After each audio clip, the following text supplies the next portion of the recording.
You people in work clothes always come in with nothing but dirty pennies. You're just a lazy bum wandering around in the middle of the day. So you can wait till the end, right? You should be grateful we're even processing your stuff, you poor loser. Just sit quietly and wait, scum. When the bank clerk saw me, he looked at me like he was seeing something dirty and said those words. I had come to the bank straight after working at a construction site, still in my work clothes because I was in a hurry. But I've been waiting at the bank for over 3 hours now. People who arrived after me have been called up one after another, but my turn never seems to come. Could it be that I'm being pushed to the back of the line just because I'm wearing work clothes? People often judge others by their appearance. But isn't it something else entirely to make that so blatantly obvious? Just as I was about to respond, branch manager Mr. Smith appeared from the back room. Oh, my. As Mr. Smith bowed politely to me, the man who had been looking down on me up until now widened his eyes in surprise. Who is this person? You mean you don't know? When Mr. Smith revealed my identity, the bank clerk's face turned pale. I am John Anderson, 21 years old.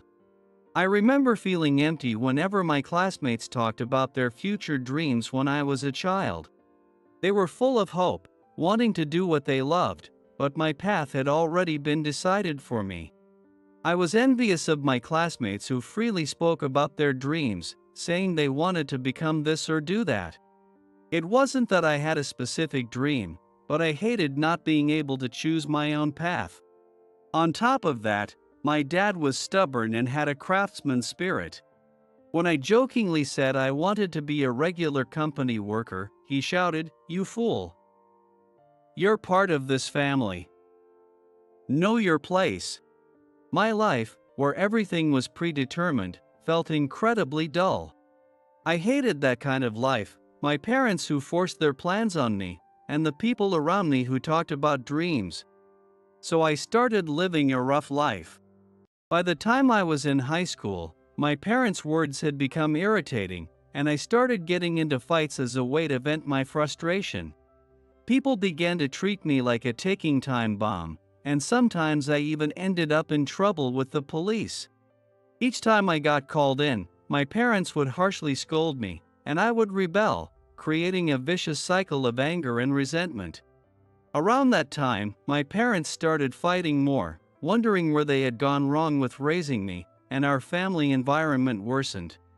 I hated being at home, so I often crashed at my grandparents' house, who lived nearby.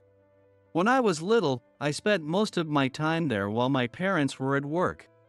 After school, I would spend time with Grandma, and when Grandpa came home, we would eat dinner together. I often did my homework there and took a bath with Grandpa before heading back home. Maybe that's why I still have a soft spot for my grandparents. Most importantly, they weren't as nagging as my parents. Even when I started to look rough, they still treated me like their beloved grandson, John. Grandma was always gentle, and Grandpa would say, "John is a good boy," like it was his catchphrase. What's so good about me? Even when I said that bluntly, embarrassed, they would just smile warmly at me. I think it was because of them that, no matter how wild I got, I never crossed the line into truly bad behavior. After graduating high school, I considered moving in with them and helping them out. I even began seriously thinking about going into caregiving if it meant supporting my grandparents. Then one day, while I was hanging out in an alley with my friends as usual, my phone started vibrating in my pocket. At first, I thought it was a message, but as the vibration continued, I realized it was a call. Annoyed, I checked the screen, and there was Grandma's name. Grandma wasn't good with technology and would often call for even the smallest things, like struggling to type a message. I thought she might be asking me to pick something up, so I answered the call leisurely. "Hello? Grandma? What's for dinner tonight?" "John." Contrary to my laid-back tone, Grandma sounded panicked on the other end of the line.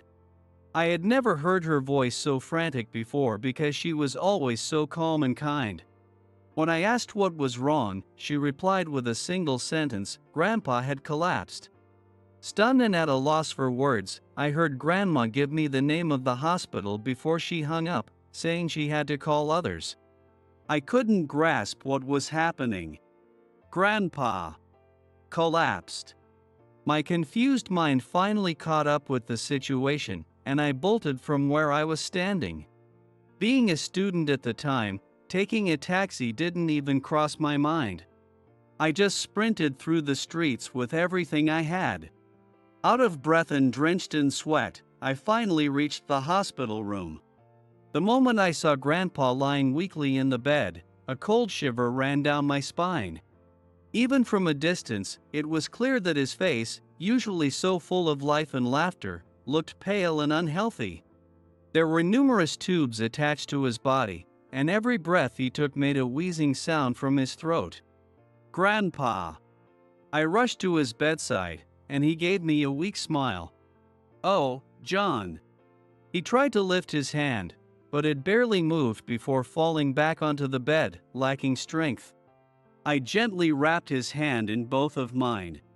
Grandpa's hand twitched slightly but did not grip back. Don't look so sad. John! Grandpa, please, don't. I was too afraid to say, please don't go. John, you're a good boy, my pride and joy. Grandpa said, smiling as if pleased, but I shook my head. I wasn't a good boy, just a disappointing grandson. Live your life, however you want, cherish it. I couldn't find any words to respond to Grandpa's words. Later, my mom and dad rushed to the hospital, but by then, Grandpa had already fallen into a coma. I visited him every day, but he grew weaker with each passing day. His arms, which were once strong from his work as a craftsman, had now become as thin as twigs. Holding his wrinkled hand, I prayed to God, something I had never done before. Please let Grandpa get better. I promise I won't get into any more fights. I'll come back home. I'll be a good boy. I'll give up all my happiness for Grandpa, so, please, God, save Grandpa. But my prayers were in vain, and Grandpa passed away quietly. I learned later that he had developed heart problems after retiring. His condition had worsened, and being elderly, he finally passed away peacefully. Grandma, my parents, and I all cried our hearts out. We all loved Grandpa so much, and the sense of loss was overwhelming. After the funeral, I found it hard to visit Grandpa's house. It was painful because going there would make me realize that he was truly gone.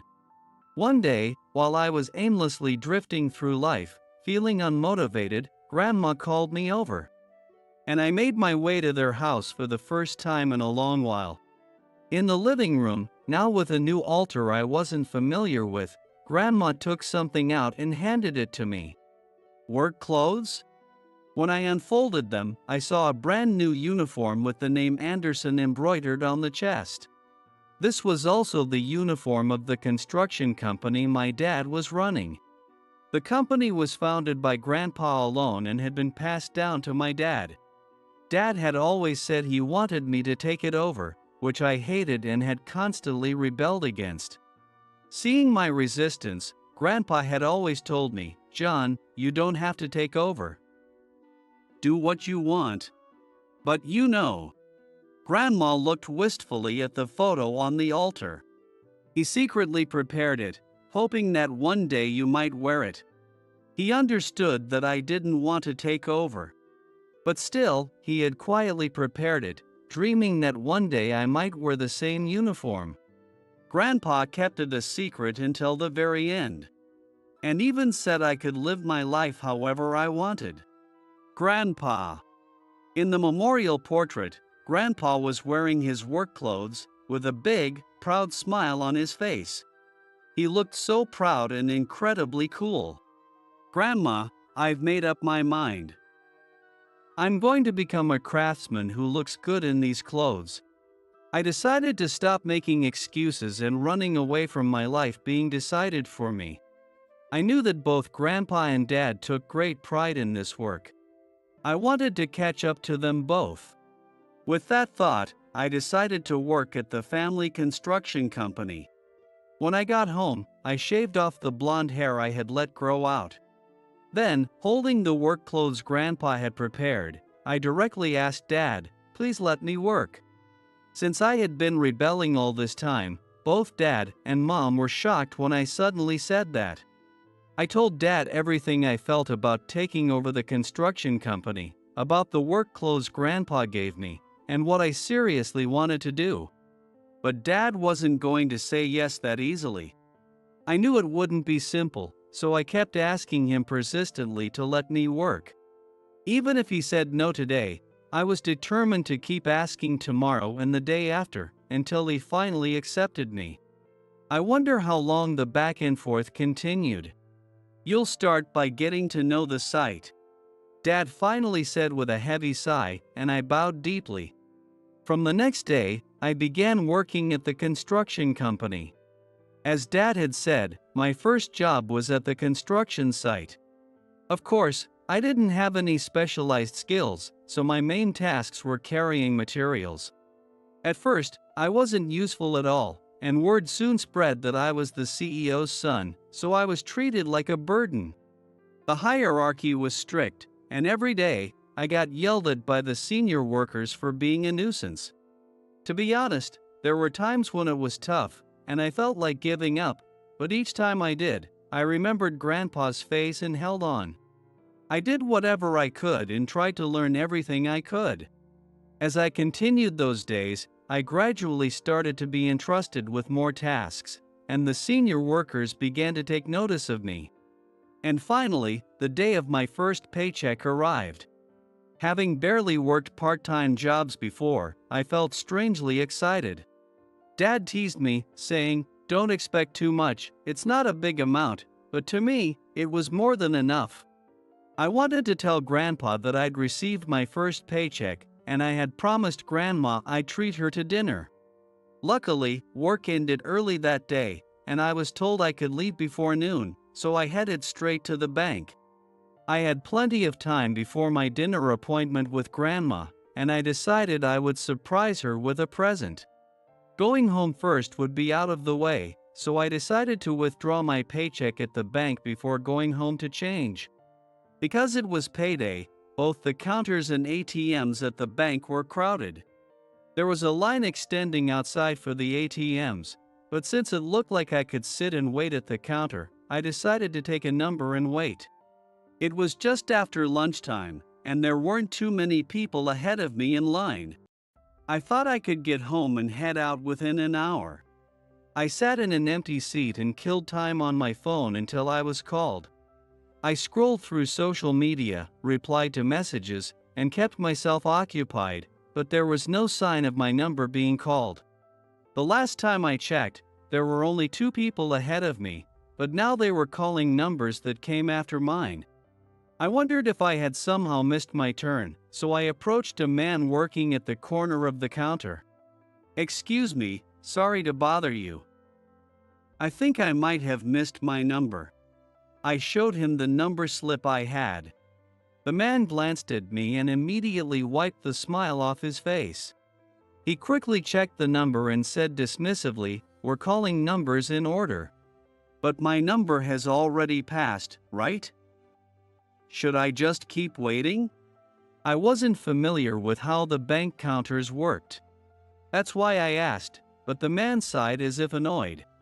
"The order of processing may change depending on the transaction details, so please wait at your seat," the man said. Not even looking at me anymore as he dropped his eyes back to the papers in front of him. Annoyed by his attitude, I couldn't help but glance at his name tag. The plate on his chest read Stanley Kelly. I understood that it was busy because it was payday, but such blatant behavior was really infuriating. I hoped that I wouldn't end up dealing with Stanley, so I decided to wait a little longer as instructed. Even though they said the order could change, nearly 10 numbers after mine had already been called. I had thought I would be called soon, but people who got their number tickets after I started waiting were being called one after another. It had already been over 30 minutes since I asked Stanley, so I decided to ask the receptionist in the lobby. The receptionist said they would check and disappeared behind the counter. It had been over 2 hours since I came here. If I didn't leave soon and get ready, I wouldn't have time to buy the present.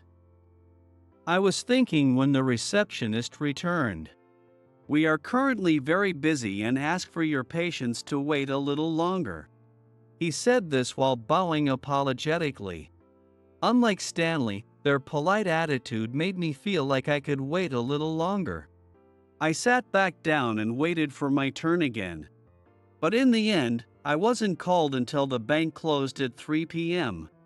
The new reception was closed, and only those waiting to be called remained. Although there were no more people waiting for deposit withdrawals, I was still ignored as if I didn't exist. It was strange to have waited for 3 hours while the order kept getting shuffled around. I should have just gone to the ATM. However, there was still a long line at the ATM, stretching outside. Reluctant to start over there, I approached Stanley again. "Excuse me, I've been waiting for 3 hours now. Are you going to call me soon? You were the one who told me to wait at my seat, right?" I asked. Stanley snorted with a mocking laugh. "Probably just a small change transaction, right? It's annoying and troublesome during such a busy time." "What?" I was stunned by his suddenly contemptuous tone. "You people in work clothes always come in with dirty coins. Lazy bums like you, wandering around in the middle of the day, have plenty of time. So you can wait until the end. You should be grateful we're even processing your stuff, you poor fool. Just sit there quietly and wait, you scum." "What did you say, you bastard?" Angered, I grabbed Stanley by the collar, and he let out a pathetic whimper. I almost raised my fist, but in that instant, Grandpa's face flashed in my mind. John is a good boy. Startled, I lowered my fist. "I'm sorry," I said, releasing Stanley. Stanley cleared his throat irritably. "This is why I hate dealing with the bottom rung. So uncivilized. Oh, it's so annoying, getting emotional at the drop of a hat. With no shred of reason. And to top it all off, no money, what a disaster." It was pointless to talk to someone like Stanley who looked down on me. As I thought of asking someone else for help, a man in a suit hurriedly approached from the back of the counter. Likely alerted by the commotion earlier. The man, dressed in a crisp suit, smiled warmly the moment he saw me. "Well, if it isn't someone from Anderson Construction. Oh, Mr. Smith. Good to see you." It was Mr. Smith, the branch manager, the highest-ranking person at this bank. I felt a wave of relief wash over me now that someone familiar was here to talk. Stanley, seeing us greet each other, widened his eyes in surprise. "Mr. Smith, do you know this gentleman?" When Stanley nervously asked, it was now Mr. Smith's turn to widen his eyes in surprise. "This is the son of the Anderson Construction Company we work closely with. Couldn't you recognize the uniform of Anderson Construction?" "Don't tell me you didn't know," Mr. Smith said, almost daring Stanley to confirm his ignorance. Stanley's face turned pale. "Ha? The son. John, please, come this way." Following Mr. Smith's lead, I was guided to a room in the back. I sat down on a fine sofa in the reception room, and they even served me a cup of warm tea. "Sorry to keep you waiting. What were you discussing with Stanley earlier?" Mr. Smith asked apologetically. Stanley, who had been brought along, sat beside Mr. Smith across from me, looking visibly uncomfortable. I explained honestly that I had come in the early afternoon to withdraw money and had been deliberately made to wait. I also mentioned how Stanley had looked down on me because of my clothes, and how I had ended up grabbing him out of anger. When I finished, Mr. Smith bowed so deeply that his head nearly touched the table, saying, "I am truly sorry." Apparently, this Stanley guy had only recently been transferred here. While it might be understandable that he didn't know all the clients yet, it's still unacceptable to change his attitude based on the customer. It's wrong to judge and look down on someone just because they're wearing work clothes. You're absolutely right, John.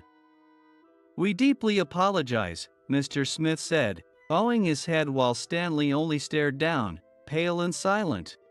It seemed like Stanley wasn't even aware that he had done something wrong. He just looked scared of being reprimanded and fearful of the consequences. "I will be discussing this incident with my father," I stated. At my words, Mr. Smith quickly said, "Please, anything but that. I beg you, please be lenient." "I am so sorry," as he continued to bow. The small construction company that Grandpa had started had grown significantly over time, thanks to his hard work. Now, as Anderson Construction, it had become a major corporation, handling everything from building projects to public works. Our company's main business partner had been this local bank since Grandpa's time. Even I knew that if we stopped doing business with them, it would be a huge loss for the bank. We take pride in these work clothes. That's why I couldn't forgive Stanley for looking down on them. "Come on, Stanley. Apologize to him." "I'm very sorry." Mr. Smith and Stanley both bowed deeply in apology. At this point, it all seemed rather ridiculous. "That's enough. From now on, please treat everyone who comes in with the same respect, not just me. But I will still report today's incident to my father." I put the money I had withdrawn into my wallet and left the bank. After that, I managed to get the present for Grandma, and we went out for the promised dinner together. I bought a pair of glasses for Grandpa and Grandma. I placed one of the glasses at Grandpa's altar. I knew that the two of them had secretly continued using their matching bowls as a couple. Grandma loved finely crafted things, and Grandpa loved items made by skilled artisans. So, when I saw these two different colored intricately cut glasses, I thought they would be perfect for them. Since I still couldn't buy Grandpa's favorite alcohol, I thought I'd offer it with this glass once I came of age. Grandma was delighted, and seeing her smile after so long reassured me. When I told Dad about what happened at the bank, he was, as expected, furious. He stormed over to the bank, threatening to end our business relationship. I hadn't expected him to go that far, and to be honest, I was surprised. However, when Mr. Smith, realizing the bank would be ruined if we pulled out, pleaded with my father, they reached an agreement. Stanley would be fired, and our business would continue. I felt so disgusted that I decided to close my account at this bank and move it to another one. Grandma and Dad, who had inherited Grandpa's estate, also closed their personal accounts and moved them elsewhere. Even though it was just a personal account, Grandma's account alone involved several tens of millions of dollars. So the bank lost a substantial amount. Rumor had it that after Stanley was fired, not only had he tarnished the bank's reputation, but he was also sued for damages for the losses he caused. Considering he discriminated against customers, insulted us, and ridiculed what we held dear, I'm sure he got what he deserved. I couldn't show Grandpa my work clothes in person, but I wondered if he was watching me wear the same work clothes as him from heaven. I needed to make sure I lived up to his words, that I was a good boy and a grandson to be proud of. Grandpa always looked so cool in his picture. I decided to live with pride in my work, in myself, making sure I would never bring shame to these work clothes or to Grandpa.